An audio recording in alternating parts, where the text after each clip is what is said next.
This is Scott Becker with the Becker Business and the Becker Private Equity Podcast.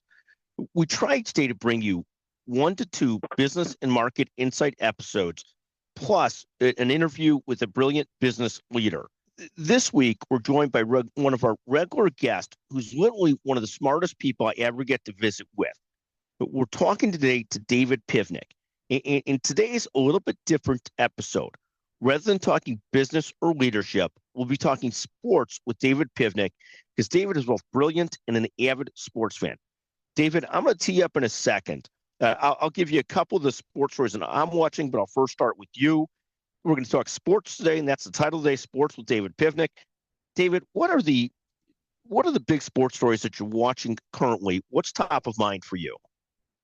Yeah, Scott, thanks for having me on, and always a pleasure to discuss anything, but particularly sports. So a few things that are sort of catching my attention right now. One of them, which I recognize is probably more interesting to me than maybe the average listener, is I'm following the Major League Baseball offseason pretty closely. The Blue Jays in particular, they've been very active and have spent a bunch of money, but looking to see where the biggest names in free agency go. Kyle Tucker, formerly of the Cubs, and Bo Bichette, a Blue Jay for life up until now, being most notable. And I'm holding out hope the Jays manage to sign them both, or at least one of the two, and also that the Dodgers don't end up getting one or both. But following the Major League offseason, seeing where the money's flowing and how those things are playing out has been very interesting.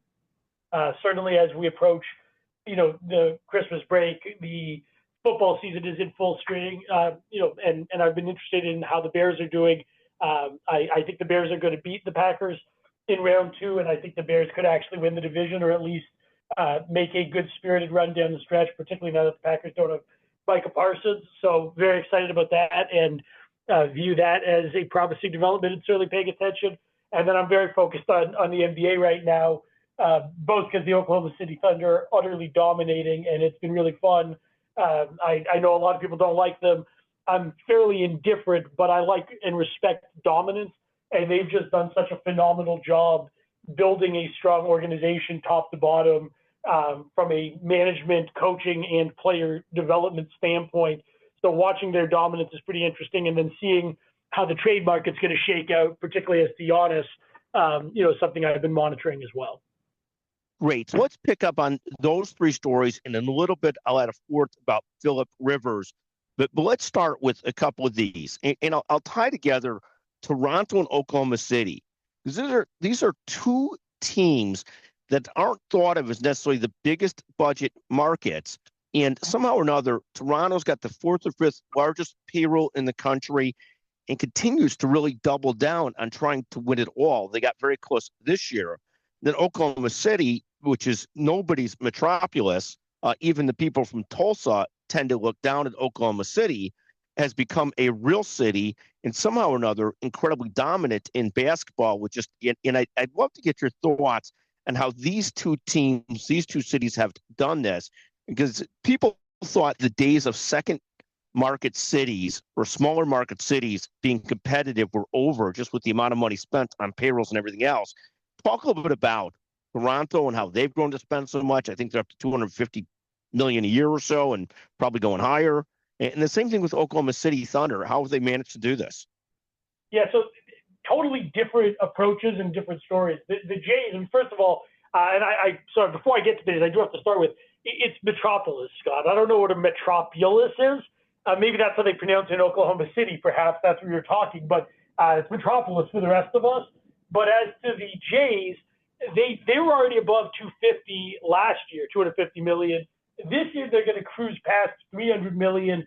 And the short answer is they've got the second deepest pocketed owner in all of baseball. So Steve Cohen of the Mets is the richest owner. Ted Rogers and Rogers Corp in Toronto, they are an empire. And so the Jays have virtually unlimited funds if they're willing to spend them. And the biggest challenge the Jays have had the last couple off seasons is they couldn't get players to take their money. They made a huge offer for Juan Soto last year. They made a huge offer to Shohei Ohtani 2 years ago, and it just didn't work. I think they were the runner-up both times. This year, we've already got the best pitcher on the market, Dylan Cease. We got a guy, Cody Ponce from Korea, who I think is going to be excellent. He wanted to be a Blue Jay, which I think is great to hear. They just signed a reliever last week, Tyler Rogers, and we're paying these guys. We're paying fair market. They're not necessarily coming at a discount, but I think people really saw the camaraderie in the Jays clubhouse. And I think it matters to these players who are going to go live in a city for at least half the year and potentially for years of their lives. Basically, every player and their family from last year's Jays team came out and said that they love the team, they love the wives, they love the family, they love the city of Toronto. And I think it's really helped with recruiting. You know, when people are happy, A, the team plays better, but B, it's a lot easier to sell people on, hey, come join a good clubhouse in a great city that's sort of thriving. We'll still pay you top dollar. We're not looking to scrimp and save. So the Jays are throwing around the financial clout they have.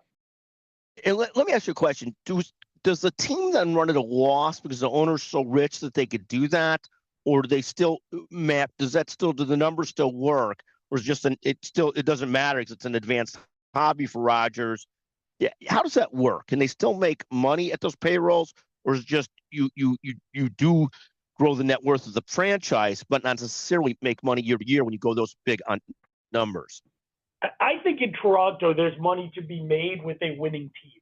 So ticket sales go up dramatically when the team is winning. I know that sounds like a no-brainer comment, but it's just true. And, you know, the Maple Leafs, you know, struggle regularly, at least when it gets to the playoffs. But that building is generally sold out. And even when their sellout streak broke, you know, they're selling 95% of the seats in the building or more. So they don't have that financial pressure. The Jays, if they're not winning, if they're not playing competitive baseball, they could sell 50% of the building. With the team hot the way it was last year, they were selling dramatically more than that. The ticket prices have gone up a lot in the last years. The stadium is the team put a lot of money, hundreds of millions of dollars into the stadium. It's a much better place to watch a game right now than it was a decade ago. The atmosphere is terrific. So, I mean, look, they probably made in the ballpark somewhere between $50 and $100 million on the playoff run last year. I couldn't tell you exactly where within that range, but my guess is on the higher side of that range. So they've got a lot of the money that they generated on the playoffs last year. They're obviously hoping to make another long playoff push this year, which would kick in tens of millions of dollars. And they're raising ticket prices and expecting to sell more seats for every game. So, Got it. I think Got the it. answer is they can afford it, but they think they can make money. So it does map out. That's absolutely fascinating. It's amazing what they have done, and it's amazing to me that the Cubs, I think, are still not a top 10 payroll team, even though they've been quite competitive. If you go play Toronto, are you also paying higher taxes because you're in Toronto, because you're in Canada, or does that map out as well? I mean, I think it certainly has tax consequences relative to some of the other cities that are options. So I think that ultimately, relative to non-tax states without state taxes, et cetera, I think there's probably some tax consequences. I think there's also some benefits, though, that the players are getting paid in American dollars and paying to live in Canadian dollars while they're up there. So I think there are some benefits that may neutralize that. I think there's also marketing opportunities that might exist in Toronto and across Canada, frankly, for players that might not otherwise be as marketable in an American city. So I think that's advantage. I mean, it's a different sport, but a guy like Scotty Barnes is the face of numerous products in Canada as the best Toronto Raptor and as a favorite athlete in my household, certainly. But I don't think Scotty Barnes has the same brand name recognition in the States that he'd be able to cash in as well as he has in Toronto. So I think, the taxes are a definite impact and a factor, but I think there are other things that help neutralize that.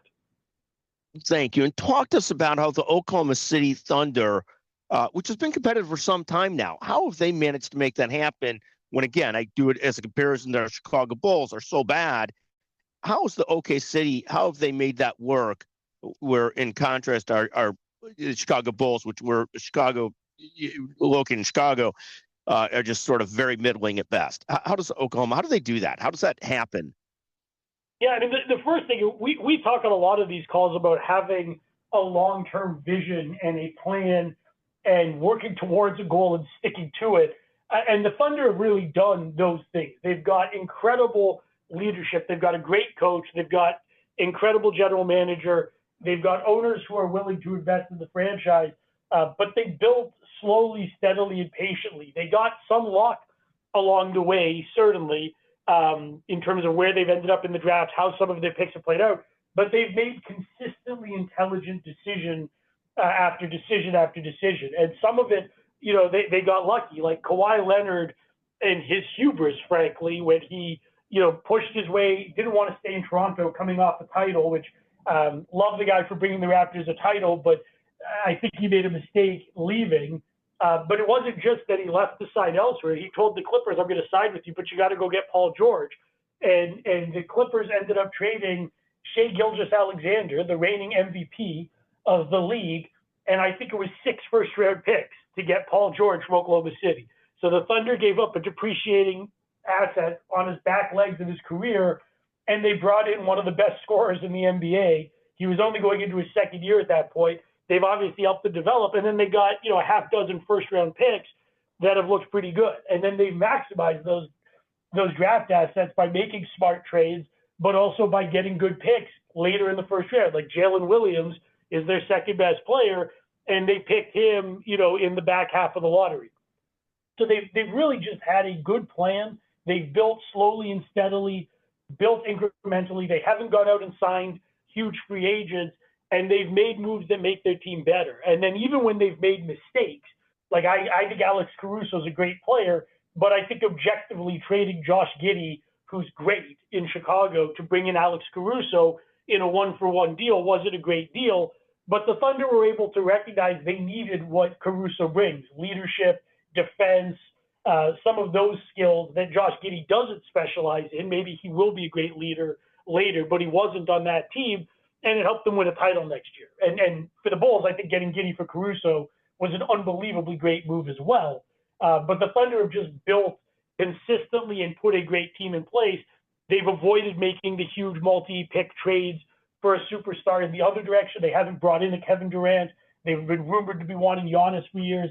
They've resisted that, and they've built a team that might set the all-time wins record this year while winning back-to-back titles. And they've got another 3 picks in the first round this coming year. I mean, they're a juggernaut that's got a long road ahead of them to continue juggernauting, if that's a word. That's literally amazing. Talk a little bit about the multiplayer trades. The most famous of all time is, I think, the Herschel Walker trade, where somebody traded a slew of draft picks for him, and then he ended up being sort of towards the end of his career, and the other team reloaded.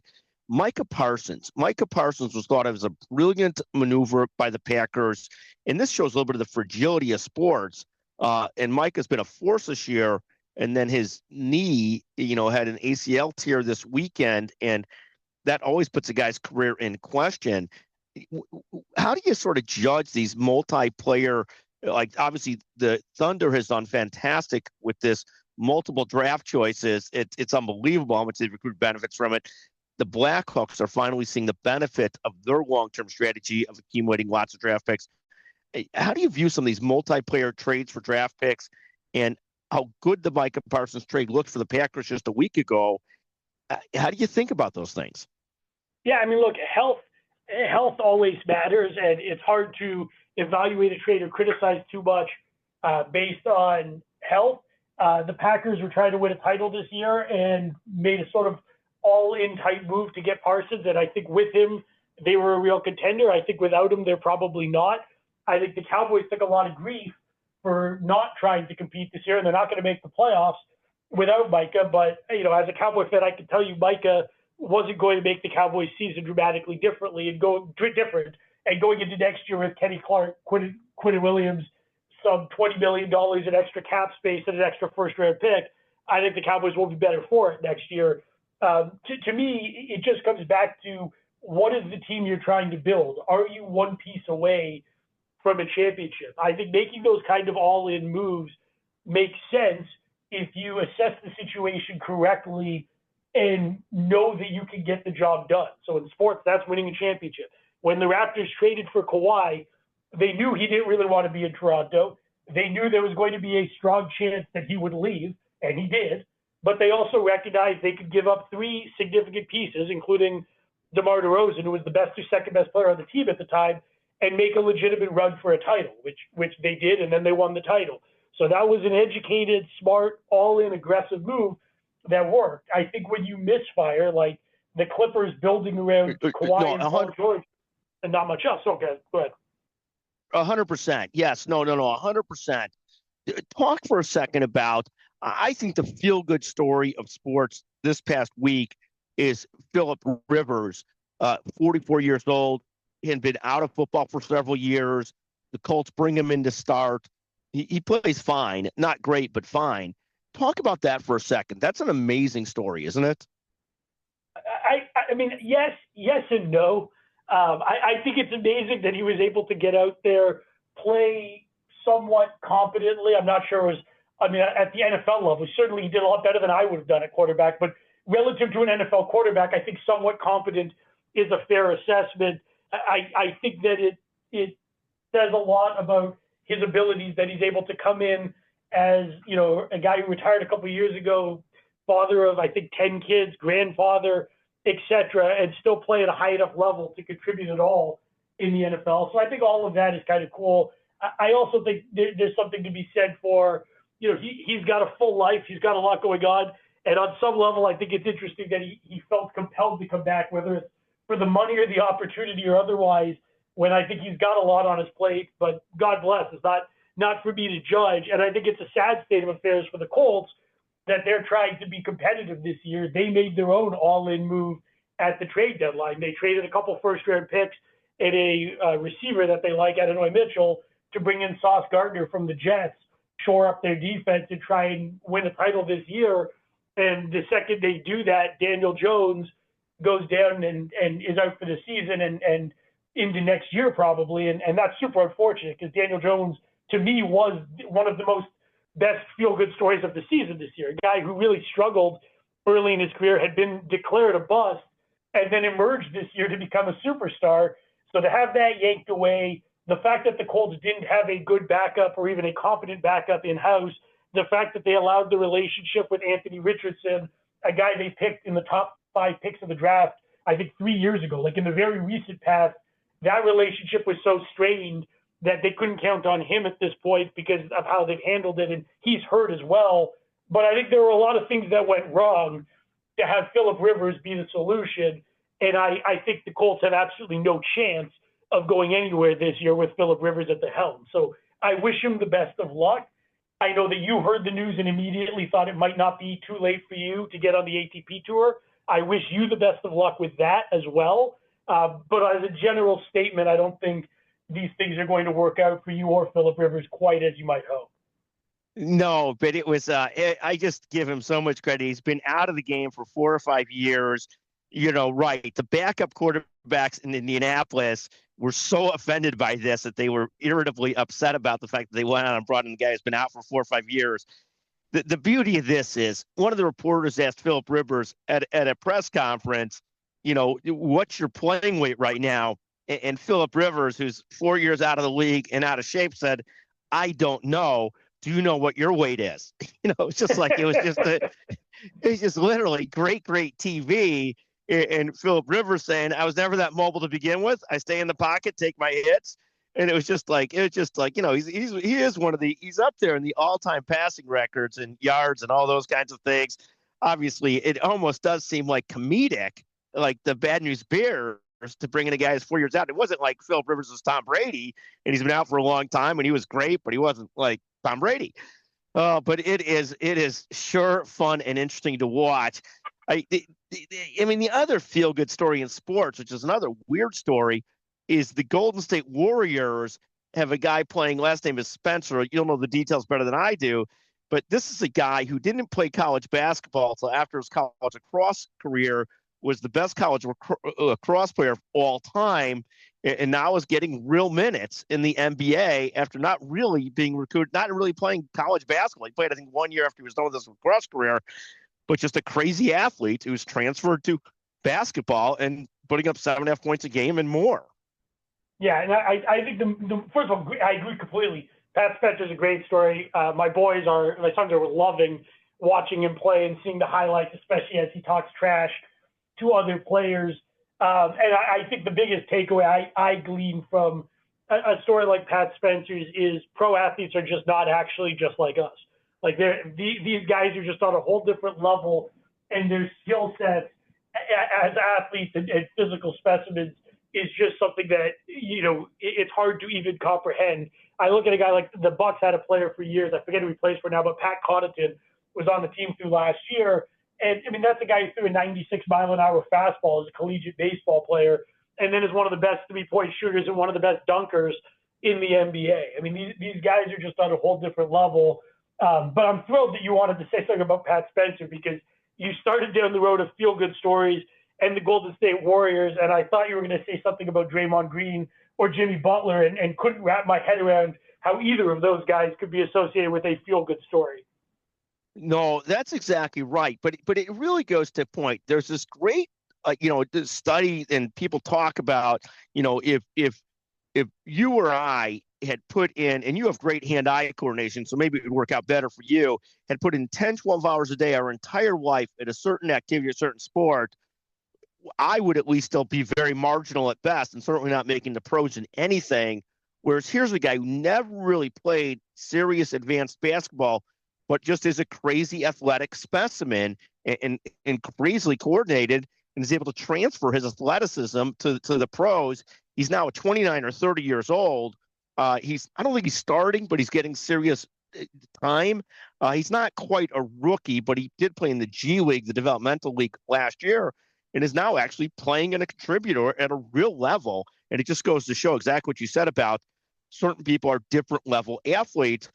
I think I may or may not be able to take Pat Spencer in a math test. I don't know, actually, but I better play to my advantages, because if I put in 20 hours a day at basketball and slept 4 hours, I would still not be going anyplace. So it is what it is. Yeah, I completely agree. If I devoted all my time to being great at any one sport, and it probably would have then been tennis, I would have been a marginal country club tennis player, and that would have been it, while making myself less successful in every other facet of my life. So I agree. I think you and I have invested our time and energy in different pursuits in an intelligent way, and I think we can take a pat on the back for recognizing our own limitations. 100%. Again, we're with David Pivnick today. David Pivnick on sports. What a pleasure to visit with you, David. Thank you so much for joining us. We'll visit with you again shortly, and we'll make this a regular segment. What a pleasure. Appreciate it.